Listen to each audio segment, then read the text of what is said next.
यद्यदाचरति श्रेष्ठस्तत देवेतरो जनः स यत प्रमाणं कुरुते लोकस्तदनुवर्तते.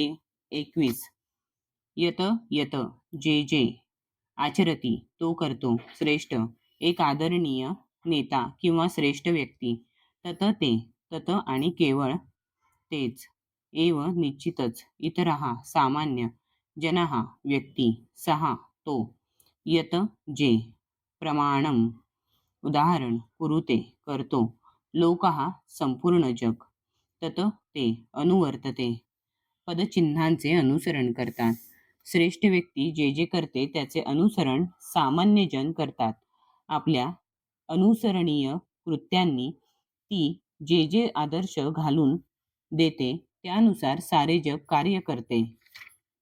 तात्पर्य: सामान्य जनांना अशा नेत्याची नेहमी गरज असते जो व्यावहारिक आचरणांद्वारे लोकांना शिक्षित करू शकतो. जर एखादा नेता स्वतःच धूम्रपान करीत असेल तर तो लोकांना धूम्रपान बंद करा असे शिकवू शकत नाही.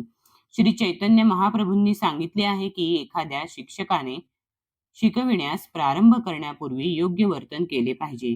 जो या प्रकारे शिकवितो त्याला आचार्य किंवा आदर्श शिक्षक म्हटले जाते.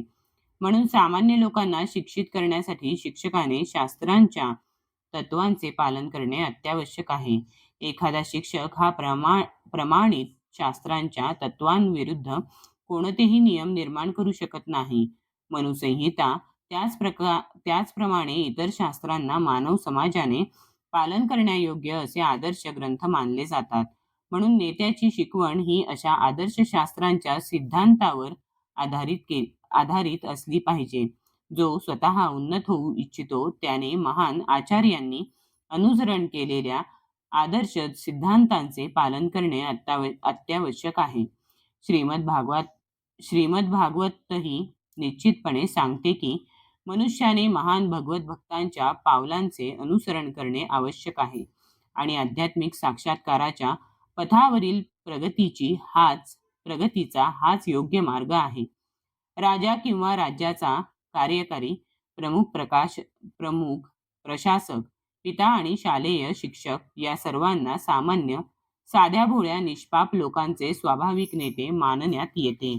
या सर्व स्वाभाविक नेत्यांवर त्यांच्यावर अवलंबून असणाऱ्या लोकांची मोठी जबाबदारी असते. यास्तव त्यांनी नैतिक आणि आध्यात्मिक संहिता असणाऱ्या सर्व आदर्श ग्रंथांमध्ये पारंगत असणे अत्यावश्यक आहे.